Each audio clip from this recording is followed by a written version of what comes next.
राजा विचारतो, "भंते, जो नंतर जन्म घेणार नाही, तो काय कोणती वेदना, सुख किंवा दुःख अनुभव करतो का?" भंते सांगतात, "काही अनुभव करतो आणि काही अनुभव करत नाही. शरीरात उत्पन्न होणाऱ्या वेदनांच्या उठण्याचे जे हेतू आणि प्रत्यय आहेत, त्यांचे बंध न होण्याच्या कारणामुळे तो त्यांचे अनुभव करतो. मनात उत्पन्न होणाऱ्या वेदनांना उठण्याचे जे हेतू आणि प्रत्यय आहेत, त्यांच्या बंध होण्याच्या कारणामुळे तो त्यांचे अनुभव करत नाही." भगवंताने पण म्हटले आहे, "जो एकाच प्रकारच्या वेदना अनुभव करतो, शरीरात उत्पन्न होणारीला, चित्तात उत्पन्न होणारीला नाही."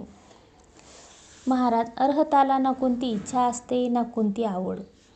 मला न मरण्याची इच्छा आहे ना जगण्याची, असे भगवंतानी म्हटले आहे. जसे मजूर काम केल्यावर आपली मजुरी मिळण्याची वाट पाहतो, तशीच मी आपल्या वेळेची प्रतीक्षा करत आहे. ना मला मरण्याची इच्छा आहे ना जगण्याची.